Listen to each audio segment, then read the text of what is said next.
It allows for easier extraction. Glycolic acid, there's nothing wrong with glycolic acid. Any dead skin cells, but you don't have much, guys. She's like pure perfection.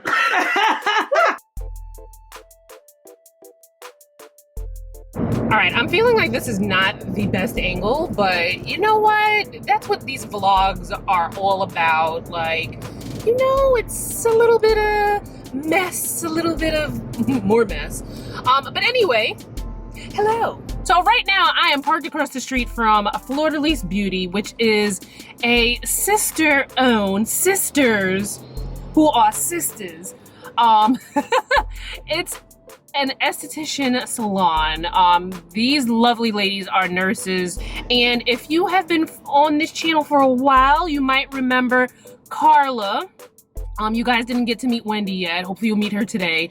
But Carla was in my previous video on properly cleansing your skin, as well as DIY skincare. Love these ladies so much. I wanted to do more content with them, especially a video like this, but 2020 quarantine. So I'm excited. I'm going to hop out the car now and get over there. Side note, I don't know if you realize, but I'm finally back in my car. Finally got it back. On my way in, got the tripod. Hi!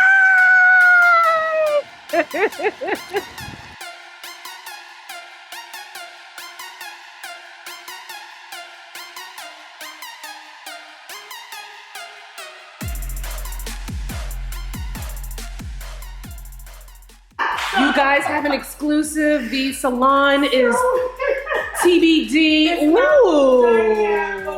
This is our little project right now to make it a full-blown, you know, one-stop shop. Okay. Yeah, so we're coming along slowly. All right. Coming soon. Okay. Now, what did you say the IV suite was so I can get it on camera? So the IV Hydration Hub, we're going to be doing bags where they're filled with vitamin C, zinc, B12, immunity drips to help us fight the cold and flu season. Also beauty drips. We're going to have athletic performance after you work out because people are getting ready for the marathon. Yeah. So rest and recovery drips, your vitamin B12 shots, your vitamin C. Okay. The whole kit and caboodle. I think I've been doing okay, but we'll let Carla be the judge. Yes. I told her to judge me harshly. I can take it. I can take it. So do people need to do anything special before they come for a facial? Like, is there something they need to prep for? Them prior to coming in for a facial to stop any retinols Okay. or any hydroquinone or any active acids that they're taking. Okay. Because sometimes we pivot in the plan of care. So just so ensure that there's no reactions with any chemicals, we tell them to stop any retinols at least 5 to 7 days prior to a facial. Okay. And if it's someone's first time, is there a certain service that you would recommend, or just have people come in for a consultation? For myself, I do a consultation with every visit. Okay. So prior to, even if you're already a client with me, I do a consultation to see if anything changed. For the first time on our booking site, I would say to book a HydraFacial. Okay. It's no downtime facial. It's one of those Hollywood type facials where you can go from the office to the red carpet type facial. And I do an assessment. Again, if we have to pivot during the facial, then we do that. After my assessment, after I see, you know, your skin texture and what, if you have any problematic skin, and then we change the plan of course, you know, if we need to. Okay. Alrighty? Cool. So we're gonna get started. First, we're gonna do your assessment. I'm gonna wash my hands. All right. Before we get started, are you on any medications? I usually like to ask if they have any claustrophobia, any diabetes, any asthma, mainly because of the steam, or anything that I need to know prior to getting started. Are you on any medications? I got a little asthma in me. Just a little. I'll keep that in mind to ensure that you don't, you know, become very stuffy or nervous or have any issues when the steam is on. Okay. Also, I want to talk about your diet. Are you taking any probiotics, any vitamins? No. Okay. I need to go to my doctor and see if I, you know, get my blood work and see what, you know, if I need to take any other supplements. Okay. I'm working out with the trainer, and I'm supposed to be tracking what I eat. So that's good. I always tell people Try to restrict the amount of dairy you take in, because oftentimes dairy doesn't work well with problematic skin or even skin at all. You know, there's a lot of, you know, antibodies and bacterial information that goes on with dairy, so we wanted to restrict any dairy. You're not taking any dairy, or what's your dairy consumption like? Very little, because it doesn't affect my skin, but man, does it affect my body. I know. And that's good. I mean, at least it doesn't affect your skin. Some people it does affect their skin. And ooh, child, when I tell you it's a negative reaction, it's a negative reaction. And we did a video on that, guys, so I'll link it above and below. So now I'm going to start on with your skin assessment. Okay. So your skin is a combination. You're more oily in the T-zone area. It's a combination skin type. Your pores is a little bit larger here. What are you washing your face with? Are you using as cleanser? Right now, the Ulla Henriksen Truth Juice Daily Cleanser. And then when I have hormonal acne, I'll use the Murad Time Release Acne Cleanser. Okay, that's good. That's good. And also, you have a little bit of congestion around the T-zone area. I'm not sure. I'm not sure if you're using, you know, we live in New York City. Let's just put that out there. So we have a lot of environmental issues that we're combating alongside with the products that we're using. I see that little asthma kicking in. Right? So we're combating a lot of environmental issues as well as with the products that we're putting on our face. So I would suggest that when cleansing your skin, sometimes doing an oil cleanse is really good to kind of open up the pores and remove any excess sebum that you have prior to doing your first level cleansing. Okay? Which I already love doing. I use that. I don't wear makeup as often as I used to. But with filming, your skin is beautiful. Thank you. With filming though, I put makeup on and I do a oil cleanse, and then I'll use the Ulla Henriksen or the But what I haven't been doing as often, because I usually am, 1 to 2 times a week doing the chemical exfoliator. I've cut it out a little bit. At night. I've cut it out a little bit because I wanted to try Retin-A, and I didn't want to have too many actives in my routine. And so I haven't done the Retin-A in a minute. But then I also haven't really done too many acids. Okay, so that's and what's the great thing about going to an esthetician? We could have that dialogue. I also recommend going to a dermatologist to ensure you do get that Retin-A, because as an esthetician, I don't prescribe Retin-A. So sometimes I often get called a doctor when I'm actually an esthetician, and it's a great esthetician always collabs with a dermatologist. Okay, that's very important. So other than that, your skin is in great condition. You do have a tad bit of vellus hair. What does that mean? So it's like a peach fuzz layer. Yes. You know what's funny? As I was, because all right, not that I'm blind. I can see, but certain things are more apparent when I have my glasses on. So when I put my glasses on, I was like, So you do have a little peach fuzz here. We like to call it peach fuzz. Sometimes it builds, makes your skin a little bit dull, but in your case, it doesn't. So it's up to you if you wanted to remove it. If you did want to remove it, you would do a process called dermaplaning. But right now, I wouldn't recommend it. Okay? And I'm doing laser hair with Dr. Michelle. Dr. Michelle, And the thing is with that is I thought I was done. Then I put those glasses on. And I was like, oh, I still have hair. So I probably need another maybe 1 or 2 more sessions. You look like you're doing well. Again, she's a style beauty doc. Your skin is beautiful. So we're just going to go ahead and decongest the pores. We're going to do a double cleanse. We're going to decongest the pores. Maybe do a light enzyme on top of that. And then go on with doing the HydraFacial, which includes lactic glycolic and salicylic acids. It has a vortex fusion to pull any sebum that's unnecessary out of your pores. Then we seal you up with a hydrating serum and SPF, and you are on the go. Okay? The congestion, did you see it here? Yes. So you do have congestion all around the nose and the T-zone area. If you want to tuck your chin in as well, and down here as well, which again is normal with free radicals, environmental issues, products that we're putting on our skin, that's normal. What I suggest is doing the oil cleansing to help with debunking the day, like I like to call it. And I always suggest doing an oil cleanse at night. Okay? Any other questions before we get started? And you're using SPF regularly. If I wasn't, then they would come for me. Because that's all I talk about on the channel. Well, not all I talk about, but... Yes, and I always tell women of color, it's still important to wear SPF. And as the seasons are changing, it's still important to wear SPF. I always tell, like another esthetician I know, she says, reapply till you die. So that's what you're gonna do, reapply till you die. What do you think of at-home steam? I like at-home steaming. Not often, I wouldn't do it weekly, but anytime you wanna kind of just decongest the pores, there's nothing wrong with a good at-home steam. Okay. And then applying like a little mask or a sheet mask. I'm all for that. I don't have any issues. It's all self-care to me. Yeah. As long as you have something with good peptides in it that kind of invigorate the pores, then you're all set. I always tell everyone, try to keep it at least 4 to 6 feet, maybe 8 feet away from you, and not to do long time, prolonged heat exposure to your skin. So after a while, after the cleanse, we're gonna stop the steam and begin the HydraFacial process. Okay, so I'm gonna be using a creamy cleanser on you today.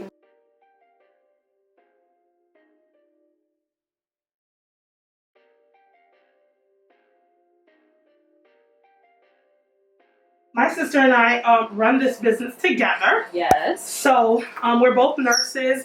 I'm also a licensed esthetician. So when we started this, we wanted to like normalize luxury and skincare in the African American women, especially because we felt like that was a lacking. There was a lack of understanding and like education when it came to our skin. Yeah. So we wanted to get in there and kind of ensure that they know what the process is, what they're looking for, and what they need to be doing to maintain a healthy skin and body.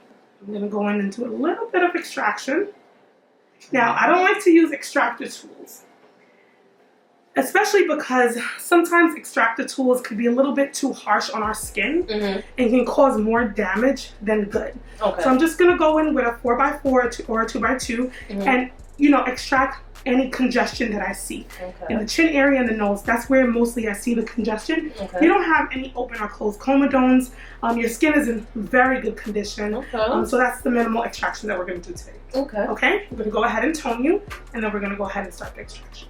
Today we're going to be using a lactic acid based toner. It's a smoothing toner, which I enjoy using. I feel like it's been doing really well with the transition of the seasons. Yeah. So, okay, so one thing that people get a little, I don't want to use the word confused, but maybe overwhelmed with the different types of acids that are out there. Yes. And I always tell people, if you're looking into, you know, research these acids and, you know, to kind of understand which one's going to be right for you. And then I always say to start with a lower percentage. Yes.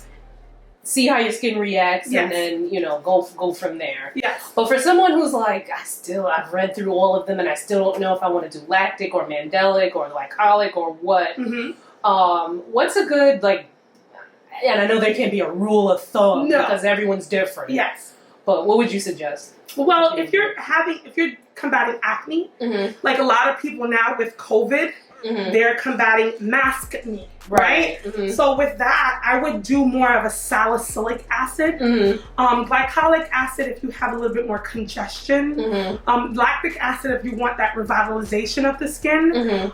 So there's with the acids. As far as acids go, acids are the holy grail of skincare. Like literally. I'm sorry, I'm starting your extractions. But you always need to know what your skin is going through right now, like the process, and then seek professional advice to know which route you should go. Starting your extraction, and again, you have a little bit of congestion, so we're going in there. And I'm not surprised that it's on my nose, because sometimes I'll squeeze my nose, and I'm like, oh, wow! Yeah, and I always tell everyone, when squeezing, don't squeeze up, because you can cause a little bit more of an inflammatory process and hyperpigmentation there. You just want to go in and squeeze together, lightly close together. Or see an esthetician and have them do it professionally. Word. Doing really well. And your skin, again, you do have, and a lot of people go through this during the summer months as well, especially because we have a lot more oils that are coming out because of the heat. And I just had my period. Yeah. It's a lot more oils, so we're using up sometimes just bursting with sebum in the summer. So a facial is very good to have at least every 6 to 8 weeks to just kind of debunk the pores. And if you're on the maintenance track, like you're someone like yourself, I would put them on a maintenance track. I would do it at least every 3 months. Okay. You're finished with your minimal extraction. Okay. Now we're going to go ahead and tone you once more, and then we're going to go ahead and start your HydraFacial. Okay? HydraFacial is fun because a lot of people like to see what comes out of their skin. I actually like the HydraFacial, just like when people are looking for that little zhuzh in their skin. And that does have a 7.5% glycolic acid component to it. When would you suggest a chemical peel? So a chemical peel, I would suggest in the winter months. Like now it's chemical peel season. During September all the way up to February, March, we would do a chemical peel. Also, when you have textured skin, I would suggest a chemical peel because what it does is a form of retinoic acid that helps cell turnover. So a lot of people who are looking for that glow or who have acne issues or just really want to zhuzh up their skin, I would suggest doing a chemical peel. Okay. I actually have a peel on now. I love doing chemical peels. That's one of my favorite things to do in these winter months. We actually do a few jasmine peels. Jasmine peels are really good for hyperpigmentation. Dr. Michelle likes those too, Yeah, I love jasmine peels. And we also do the VI peel, which is a big seller here. Yeah. How does this feel? Weird. So somebody said it feels like cat scratches. Is that does it? No, that's somebody who doesn't have a cat. Exactly. Yeah, I'm like, when my cat scratches me, I would not be able to sit here so calm. I'm like, what does it feel like to you? It's kind of like it might feel like a cat scratch if the cat didn't have any nails. But it's like a little suction, but it's like wet. It's like a vacuum cleaner. Yes. So that's a vortex fusion. Yeah, that keeps spitting on me. But it doesn't hurt. So there are different tips to this. Sometimes you can have a deeper microdermabrasion tip. So there's the blue, there's the teal, there's the orange, there's the purple tip. So depending on how deep we have to go in and remove and extract and debris the skin, that's depending on what type of tip we use. Okay. So you guys, there's a post that I did on Instagram that shows esthetician versus dermatologist. It's like a nice little graphic. I'll link it in the description box. Check that out, but there are some differences between what an esthetician does and a dermatologist does. Big differences. Yeah, so your esthetician is probably someone that you're going to see more often than your dermatologist, just depending on your situation. If you're someone who has a skin condition like eczema or melasma, you might see a dermatologist more. But, yeah. For the most part, people see an esthetician more often than they see a derm. And or both. Depending on what phase you're in your skincare journey. If they have an acne issue, there's only so much retinol percentage I can give. Like a 0.5 or maybe even a 2. But the physician could give you, a higher percentage or a Tazrec or tretinoin or anything like that, topical things that you can use. That's good to know. So now we're going in with the 7.5% glycolic acid. This might tingle a bit, but the goal of this is to help open up the pores and allow for easier extraction. Glycolic acid, there's nothing wrong with glycolic acid. It just depends on the percentage that you're using it. So here's what I think it is. I think that we live in a world where things go so quickly that when someone wants, better skin, they think that they want the biggest, fastest, strongest acid or whatever it is to kind of help glide them through it. But sometimes that high percentage can, do more damage than good. Especially with skin of color. You always want to go low and slow. Yes. Because post-inflammatory hyperpigmentation is real and it takes a lot to reverse. So you want to go low and slow and not so much. I know everyone thinks skincare is a race, but it's a marathon. Yes. And you want to take your time and steady it out and ensure that you're not doing any more damage. Okay? Oh, nervous. She's wearing a mask. Yes. If you can see me. Yes. And she's a nurse, so... And we take extra precaution and we staggered our appointments to ensure that people are not here more than they need to be. We do by appointment only, and we use disposable sheets so that we're not allowing other skin to come in contact with each other, you know. And we change it, you know, after every session. And we use medical grade sanitation wipes to ensure, because, you know, as a nurse, you got the hookup. Yes. If you hear me. To all my nurses out there. So we take extra precautions. And we ask everyone, please, when you come in, allow us to take your temperature, wash your hands, and wear a mask. Yeah.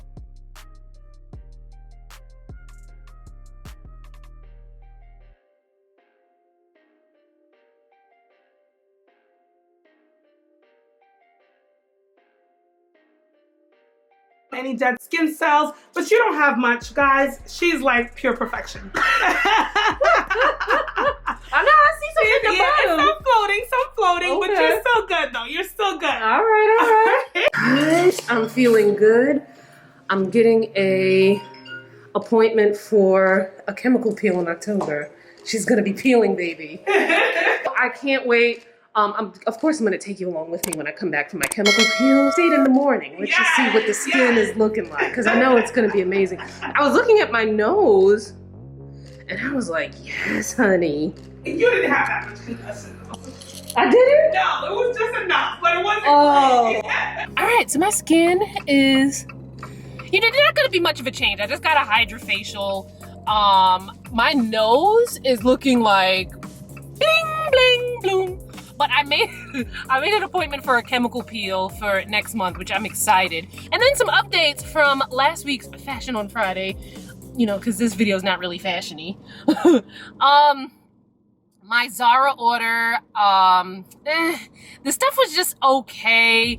Everything fit except for that little coochie cutter dress. That definitely wound up being a coochie cutter. I was like, I don't know who over 5 foot, maybe 6 or 7 can get into this dress, and I'm 5'9", so you know that thing was coochie cutted. And I like a nice short dress or skirt because, you know, I've got long legs and I like to show them off, but I just want to show off my legs. I ain't trying to show my cooch, you know. So so those are going back, but yeah. Still on a search for some fall pieces. Hopefully, you know, we'll have some exciting things for Fashion on Friday. See, the whole thing with Fashion on Friday before was that I would go in fitting rooms. I wouldn't have to actually buy nothing, so I could show you guys clothes without actually having to buy them. But, you know, alas, this is what has to happen to kind of keep the spread of COVID down. So, you know, we understand it. But yeah. Good morning. So here's a look at my skin. Looking good. Nothing dramatic, because she's, you know, Carla did say I wouldn't say anything very dramatic. She didn't really do anything very dramatic to my skin. My nose feels so smooth, and I just love how, you know, it didn't look terrible before, but, and it wasn't like rough and textured before, but it just feels very smooth right now, because, let me stop touching it before I can clog it up again. My chin area here, where she also did some extractions, feels smooth. Not as smooth as my nose, but you know, obviously there's 2 different skins there. To be honest with you, when I got back home from the facial, I was so tired that I just went to bed with whatever was on my face, which was, I think, the moisturizer and the sunscreen, maybe a little glycolic. So, yeah, I just went to bed. Just now, I just rinsed my face with water to film this video really quickly. And then I put on my headband wig from Big Chop Hair, which I'm loving, because you just throw it on, you know, and then you put that over there to hide the tracks. This is like really cute, like if you're just, you know, going to run errands real quick and you want to look a little more elevated. I'm probably going to put this in a ponytail and then, you know, head to the gym in about an hour and a half or so. You can also, because this is their summer curl texture, you know, you can wet this and have like the really curly, wet and wavy look.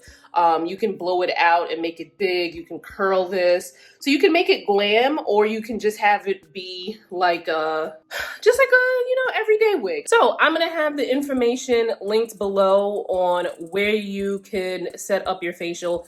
They're located in Flatbush. Well, Flatbush is huge. They're at 1468 Flatbush. I can't remember the cross street, but they're not too far from the Flatbush Junction, you know, where that like the shopping center with like the Home Goods, the Target and whatever. I'll put the address in the description, and then, you know, you could MapQuest. Hello, 2003. You can Google map it and, you know, figure out how far away, you know, all that other jazz. But I love them so much. I can't wait to go back for my chemical peel. Now, they don't just do facials, like I mentioned just now. They also do chemical peels. They do Botox. They do filler. They do laser hair removal. You saw that they're coming out with a full service salon coming soon. They actually moved into that space during the pandemic, and I'm just so happy for them, and I can't wait to get up in there and luxuriate. I'm happy for me because I get to luxuriate in there pretty soon again. But yeah, check them out. You can follow them on social, on Instagram. I'll leave that in the description box, and then I'll leave all the information where you can get pricing and all that other jazz in the description box. But yeah, guys, go get a facial. Have a professional look at your skin every now and again. I know it's not always going to be something where, you know, you can do it every month. You don't have to go for a facial every month, especially if it's not in the budget, you know, but try to, you know, put a little money aside, a little $10, a little $20 here and there, and then treat yourself, treat your skin. Have a professional look at it. It's really great because then, you know, you can make sure that you're staying on track, that whatever you're using on your skin at home is working out for you. You can ask all your questions, but make sure that you are seeing an esthetician that has long receipts of working on Black skin, because that is very important. I will put some links to some directories that you can find on Instagram of Black estheticians, both here in the US and in the UK. I'm sorry, I don't have any other information for any other countries. You know, I'm sorry. So we are ending this vlog right here. I feel like I'm forgetting to tell you something. And if I am, I'll put it in the description box or make it the first comment below. But leave me your comments below. Do you guys do facials? What do you typically get done when you go see an esthetician? You know, chitty chatty. See you in the next one. Mwah. Bye-bye.